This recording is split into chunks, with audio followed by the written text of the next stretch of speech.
Boa noite, irmãos. É com alegria que estamos aqui para abrir a palavra de Deus e conversar um pouco sobre a esperança que Deus tem para nós e a cada dia Ele nos traz. É muito bom saber o quanto Ele nos ama e o que Ele sempre nos deixa, sempre nos traz ao nosso coração a vontade imensa de buscá-lo, de reconhecê-lo. Mas muitas vezes isso, com o passar do tempo, com as dificuldades que aparecem, a gente às vezes olha para nós, olha para o lado e perde essa esperança. Então, nesse momento que a gente vai começar, eu gostaria de chamá-los para orar, para que a gente possa entender a palavra dele através do seu Santo Espírito. Feche os olhos, por favor. Sabe, Pai, nós conhecemos o Senhor e sabemos que o Senhor faz grandes coisas, mas às vezes perdemos o olhar, paramos de olhar para o Senhor e olhamos para nós, para os nossos, e aí, Senhor, ficamos sem rumo, sem direção. Mas o Senhor vem e nos chama pelo nome e fala: filho, eu te amo. Muito obrigada por isso. O Senhor nos resgata e nos faz mais semelhante ao Senhor. Perdoa nossos pecados e esteja conosco. Faça a diferença, Senhor, na nossa vida. Por Jesus. Amém. Vamos ler agora, que está lá em Marcos 9,14.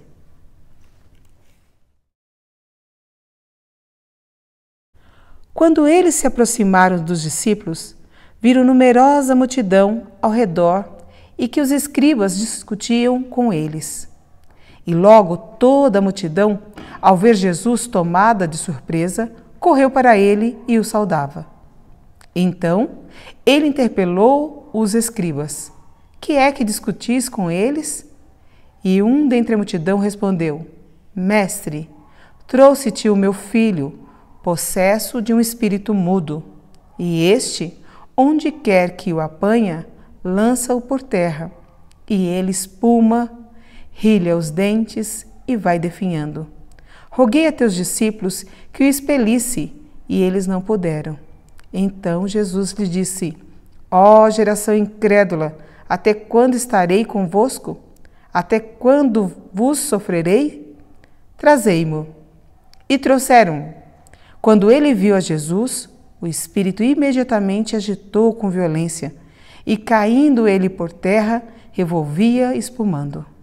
Perguntou Jesus ao pai do menino: há quanto tempo isso lhe sucede? Desde a infância, respondeu, e muitas vezes o tem lançado no fogo e na água, para matar. Mas, se o Senhor podes alguma coisa, tem compaixão de nós e ajuda-nos. Ao que lhe respondeu Jesus: se podes, tudo é possível ao que crê. E imediatamente o pai do menino exclamou com lágrimas: eu creio, ajuda na minha falta de fé. Vendo Jesus que a multidão concorria, repreendeu o espírito imundo. Disse-lhe: espírito mudo e surdo, eu te ordeno, sai desse jovem e nunca mais tornes a ele. E ele, clamando e agitando-o, muito saiu, deixando como se tivesse morto, a ponto de muitos dizerem: morreu. Mas Jesus, tomando pela mão, o ergueu e ele se levantou.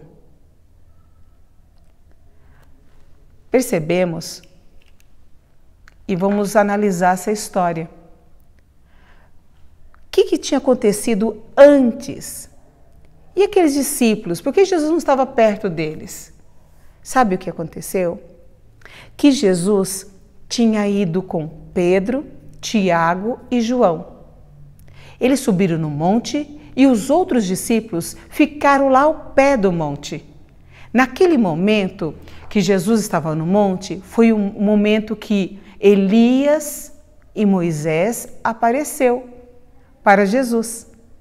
Então, quando eles aparecem para Jesus e Pedro quer fazer uma cabana, eles ficam aqueles momentos ali É nesse momento que os discípulos estão lá no pé do monte. O coração deles não estavam muito satisfeito. Por quê? Porque eles queriam também ir. Mas Jesus escolheu somente 3. E por ordem de Jesus, somente os 3 foram. É interessante novamente analisar que sentimentos estavam no coração daqueles discípulos. Ao passar a noite inteira com Pedro, Tiago e João, Jesus mostrou a sua glória. E Pedro e João, Pedro, Tiago e João, eles olharam e viram Jesus com vestes brancas. Eles ficaram alimentados. Lá embaixo no pé do morro, o restante dos discípulos não estava com o mesmo sentimento. Tinha dentro deles uma espécie de ciúmes. Mas o dia amanheceu. Jesus mantinha-se lá no monte. Os discípulos lá no pé do monte encontraram com a multidão que sempre procurava Jesus. E também com os escribas. Vocês perceberam que ao Jesus chegar, viram a multidão e ao redor os escribas discutiam com eles. O que eles discutiam? Foi o que Jesus quis saber. Sabe, quando eles chegaram, aquele pai tinha procurado há muito tempo cura para o seu filho. O seu filho era um jovem e era possesso por um espírito imundo. E que tristeza estava naquele coração do pai. E a esperança renasceu, porque ele iria conversar com Jesus. E Jesus ia curar seu filho. E ele chegou lá, não encontrou Jesus, mas encontrou os discípulos de Jesus. E os discípulos foram comissionados a fazer as mesmas obras de Jesus. Jesus deu poder para eles expulsarem demônios, fazer curas. Então, eles tinham o mesmo poder que Jesus tinha. Deus tinha distribuído a eles através de Jesus. E qual não foi a surpresa dos discípulos a orar e o Espírito zombar deles? Não conseguiram expulsar. Não conseguiram. Eles ficaram muito decepcionados. E os escribas? Sim, aproveitaram o ensejo que os discípulos não conseguiram expulsar, falando que eles eram mentirosos, enganadores, que Jesus era uma farsa. Isso aborreceu e a multidão ficou agitada. Mas nesse momento, Jesus desce. E Jesus pergunta: o que discutis com eles? E quando a multidão vê, corre para Jesus. Corre! Elas ficaram surpresas, Jesus aparece. Corre para ele.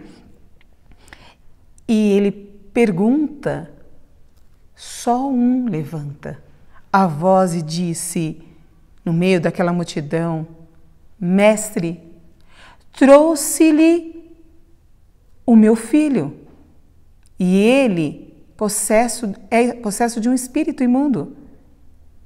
E este, onde quer que o apanha, lança-o por terra, e ele espuma. Isso está no versículo 18. Então, eu roguei para os seus discípulos, diz o pai. A angústia do pai era grande e a decepção também.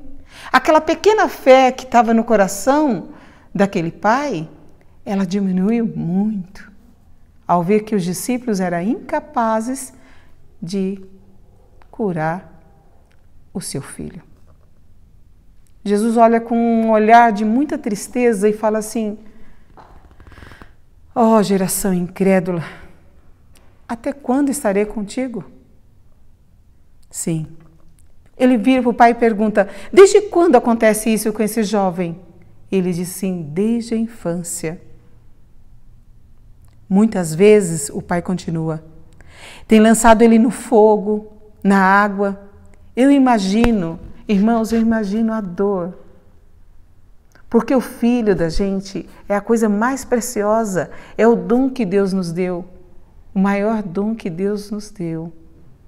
E ao chegar e ver seu filho sofrendo e procurar para ele a cura e a esperança que surge no seu coração, ela é frustrada. Realmente a dor era grande desse pai.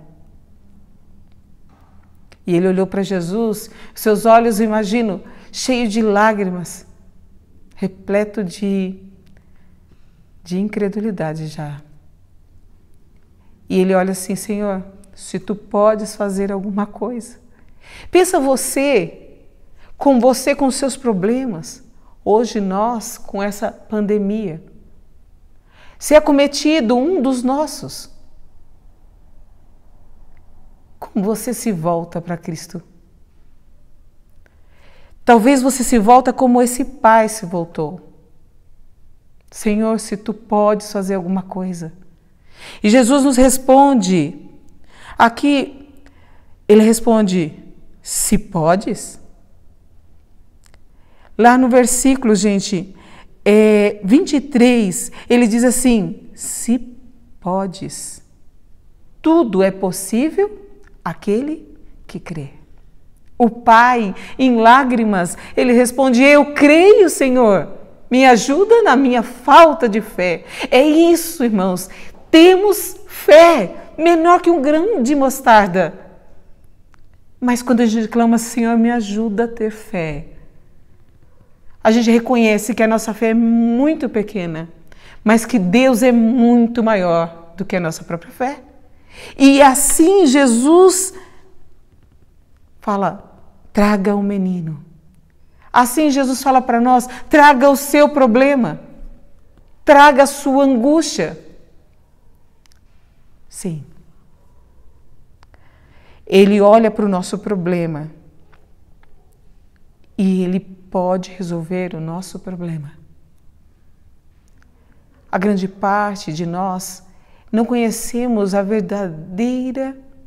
verdadeiro caráter de Deus.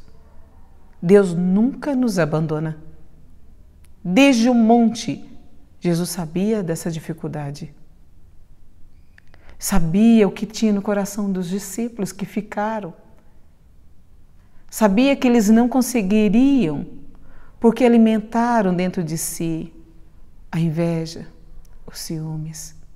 Não puderam testemunhar do poder que Deus deu para eles. Não puderam. Porque mantinham nos seus corações algo que não é divino. Sabe, faz a gente pensar bastante sobre a nossa vida, sobre a nossa conduta. Devemos nos humilhar perante Deus e manter o foco para qual nós fomos chamados.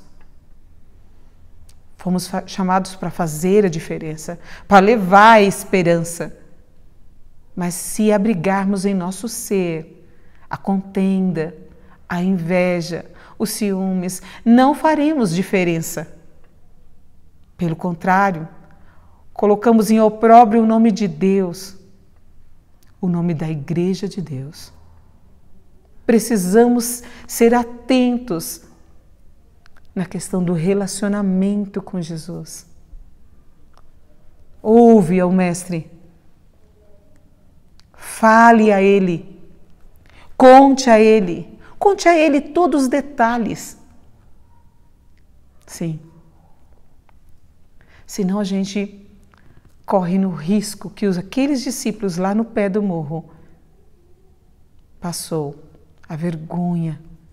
Mas Jesus não deixou eles envergonhados. Jesus pôs-se à frente deles e disse que discutir com eles. E aquela pessoa que precisava do milagre, ela se levantou e se colocou. E Jesus fala, se eu posso, eu posso. Tudo é possível aquele que crê. E aquele pai humildemente diz, eu creio, me ajuda na minha falta de fé. Espero sempre ter a humildade daquele pai que reconheceu que estava muito machucado para poder crer, mas se Jesus ajudasse ele a crer, ele creria. Humildade para quem está precisando. Humildade para quem está fazendo o trabalho de Deus. É isso que nós precisamos. Aqui ele pediu para trazer o menino, repreendeu o demônio. Ele disse assim: espírito mudo e surdo, eu te ordeno, sai desse jovem e nunca mais torne a ele. E no versículo 26 diz assim: ele clamando, agitando muito, saiu, deixando como estivesse morto, a ponto de muitos dizerem, morreu. Mas olha que lindo! Mas Jesus toma aquele jovem em sua mão e ergue, e assim ele levanta. Nunca mais aquele menino foi acometido pelo espírito imundo. Nunca mais. Não é bom, irmãos? Eu fico emocionada de saber que um Deus perdoador, Ele perdoa os discípulos, Ele perdoa a falta de fé do Pai e Ele operou. Ele faz isso conosco ainda hoje. É de grande alegria, é de sublime meditação saber que esse Deus atua, Ele atuou e atua nos dias de hoje. Não percai a esperança. Se sua fé está diminuída pelo sofrimento, lembre-se, clame ao Senhor, me ajude na minha falta de fé. Deus é muito bom. Ele nos atende até para ter fé. Ele nos atende. Que lindo, né? E com relação aos discípulos? Com relação aos discípulos, eles perguntam, olha lá no versículo 28, aí na sua Bíblia, ele diz assim: quando entrou em casa, seus discípulos perguntaram em particular, por que não podemos nós expulsá-lo? Jesus poderia desmascarar os discípulos, poderia expor a eles que é porque eles guardavam um sentimento de inveja, de ciúmes, de contenda, de supremacia. Mas Jesus disse uma coisa que é muito importante para nós. Olha que ele disse: esta casta não pode sair senão por meio de oração e jejum. Sabe o que ele disse? Ele disse assim: falta relacionamento de vocês. Falta humildade. Mas ele falou de uma forma tão nobre que seus discípulos não ficaram ofendidos. E eles entenderam. E eles compreenderam. Oração é relacionamento. Jejum é humilhação. Então, eles tendo o relacionamento com Jesus, eles teriam humildade para pensar que o outro é melhor e fazer para o outro o melhor. Não querer ser o melhor, não querer ser o primeiro. Quantas coisas nesses poucos versículos da Bíblia faz a gente ser moldados e querer ser melhor também. Quantas vezes eu já li isso aqui várias vezes e eu falo, Senhor, muito obrigada, porque deixaste esse exemplo para mim, para que eu possa ser uma pessoa melhor. E mesmo quando eu caio, eu consigo ver que Jesus me perdoa e ajuda-me e me aconselha. Vamos relacionar? Vamos ser humildes? Com Ele nós podemos todas as coisas. E eu acredito que você também quer ter esse relacionamento, quer ter a esperança e a fé necessária para passar por esses momentos difíceis que nos acometeu. Queremos todos passar por isso mais fortes do que entramos. Que Deus abençoe vocês, que Deus ilumine vocês, que Deus acompanhe vocês. Esteja sempre seguro que Deus não abandona você em nenhum momento. Nenhum momento. Ele dá a nós a promessa: eis que estou convosco todos os dias até a consumação do século. Que seja isso a nossa esperança, que passemos isso a outros, que vivamos isso a todo instante. Que Deus esteja nos abençoando.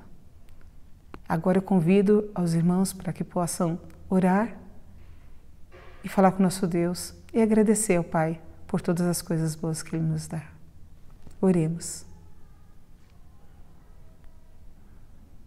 Pai querido, ao ler a Tua palavra, enche o nosso coração de esperança, que mesmo errando, o Senhor nos perdoa e não nos condena, mas nos aconselha a relacionarmos com o Senhor e a nos humilharmos diante de Ti. Também olhamos para esses versos e percebemos, Senhor, que mesmo tendo falta de fé, a gente pode clamar ao Senhor para ter fé e o Senhor está pronto a nos atender. Pai querido, são momentos difíceis que vivemos agora.